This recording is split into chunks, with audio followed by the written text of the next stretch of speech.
Tala Fou fa poponga momo Tala Fou malisi ufonga le lamoa e Wellington e mole nei tai au le aso no Novema lua fe lua fa.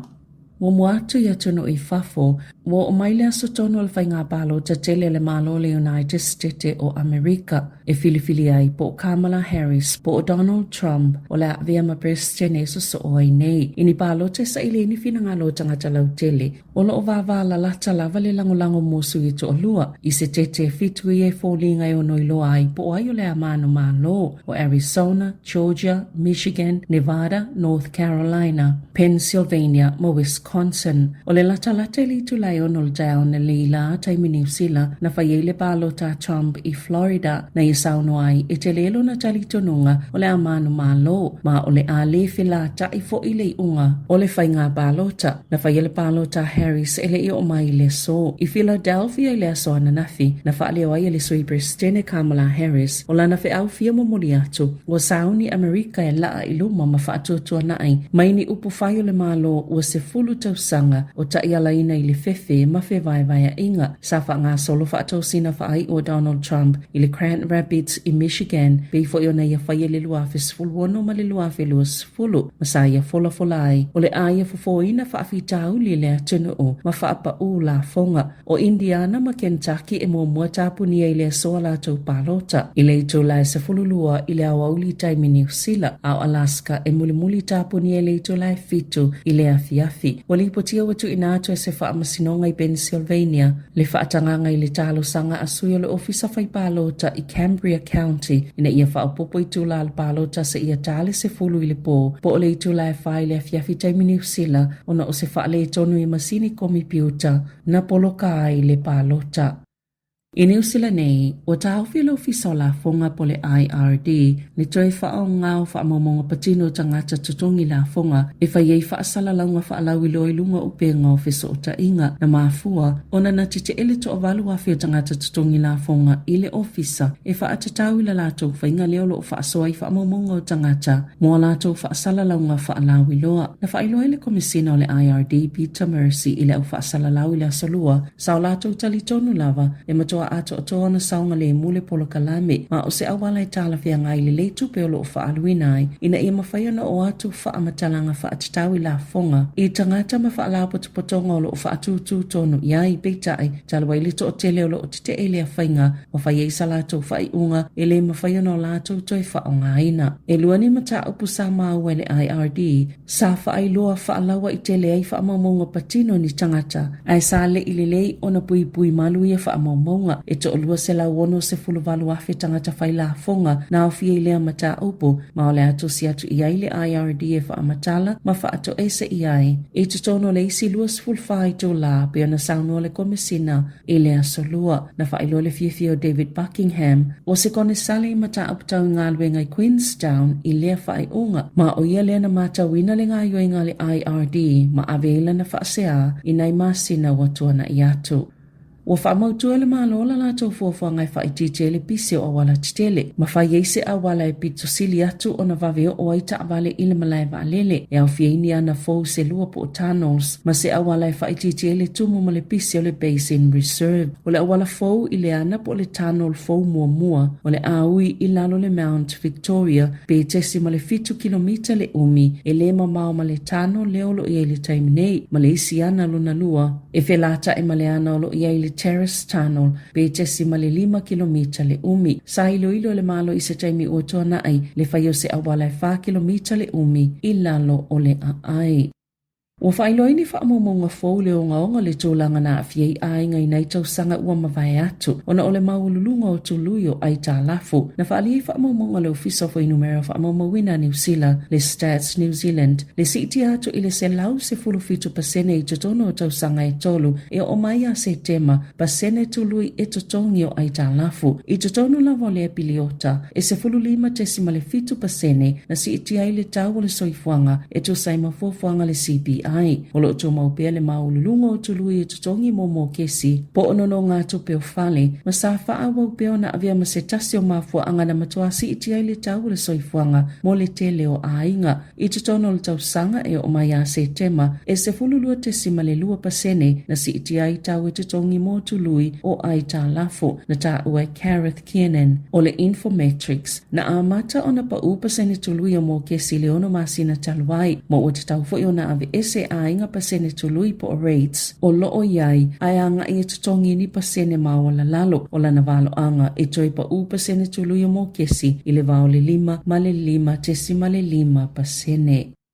Wale toi mana na o tamaitia o ngale University of Canterbury e tau sa sami tau mafalo o ka tumo e no nofo le University ma le Ilam Student Accommodation o na isilia malto se lau tamaitia o ngana mamai masama salumia o sa tau mafa o ona na wha maoni ele asosia tamaitia o nga ale University of Canterbury la toi te wha tau taia mawa iale muku kale Maidstone Road ale University o lo tu whaina atu tau mafa mo tamaiti o lo ono nofo tu maui no whanga sa mama i tamaiti le po le asosa ona o se tau mawhaini mua ua leanga na whai ei laina tamaiti i whaleui ai eini si na whaasuati mai whafo i whaamalama ona na tuwai o nao o iluma na whaalia le presiteno le asosi tamaiti a onga o lo langolango i le ngā luenga le soifua malolo i na lau tele whape malamta ngā luenga o Brimer Industries e sue po le ale mafua angal whaafitauli ma whaamauti noa e le toi tupu.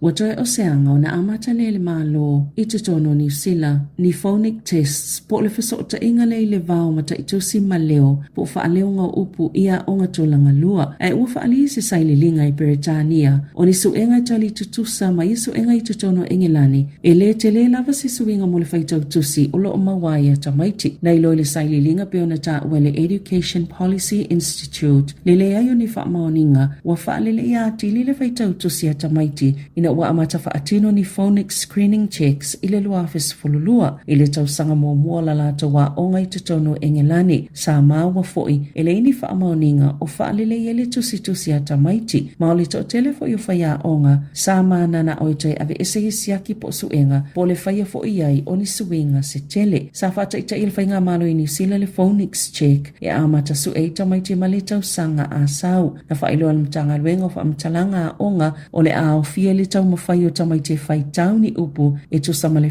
se fulu e au fieni se o upu na whau se ilo ai po fia o yailo la tau malo si anga i le whaaliliu ngō leo o upu e whetaui mamata e tusi. O se iti ale numero tangata fau o maua le COVID-19 maleiva tala mai le vai asom te anei tutono New Zealand i se au whainga e awhi lua se lau whaas fulvalu ma le isi to se fululua na maali le wai e to fitus fulfitu na tau fia i whale mai na lapata ia le su e to sisili le malo ma le matanga alwenga soifua maloloina o na olo o whaalangolango pe ni whaatulanganga ualata i le lua se fulutau sanga le tuwai ma uala matia fo i New Zealand i le ono le lava vaila au po tui pui pe a whai e toi pe pesi se isi wha mai. O le vai aso taluaina sauno le su e tu Sili John Ryan sa ieni wha awhita au le wha ataunu unga o whautuanga na whai e lona ofisa i le lua awhilua sfulu ina ua iloa mai le tali atu i le COVID sfulu iwa ni opu te tele i tāpe nanga le atu nuu. O le vai aso taluaina li putia i le te whātu ora e valu se lau valu sfulu iwa tangata fau ua awhia le wha mai ma le isi to ofitu sa mali liu.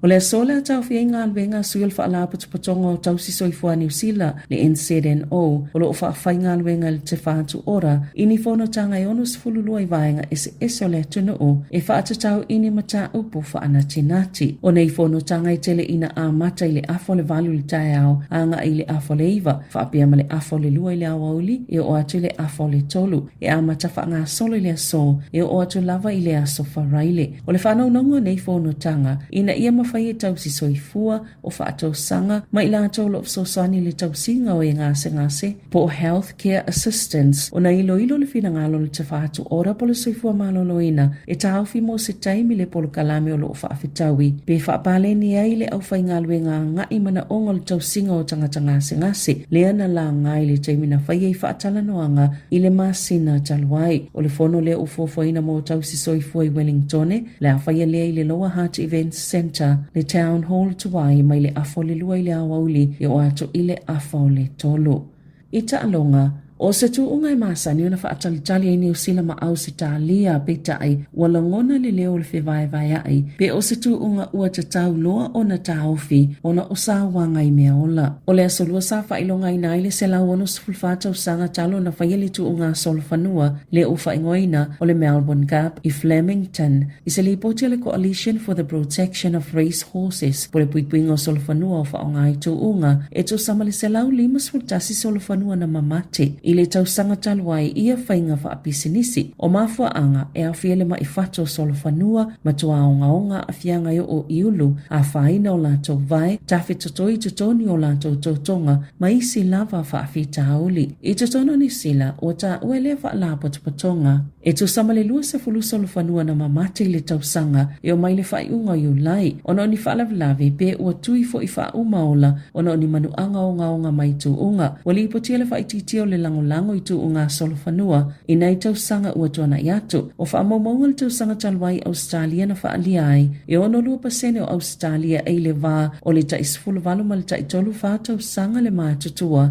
e tau le fifia tele lea ta alonga po le matua le fifia lava iai ai o le tu unga i le asoana nafi ua manu malo i le solfanua o Knight's Choice sa ti ai Robin Dolan o le ipotia o le manu malo na lua le Melbourne Cup Molly Trainer New Zealand o Sheila Laxon na tūlanga lua Warp Speed o Japani ai tūlanga tolu o Kita Sushi o Ayalani. Tala Fou ia malisi ufonga le lau moa mo le nei vaenga o le tae ao.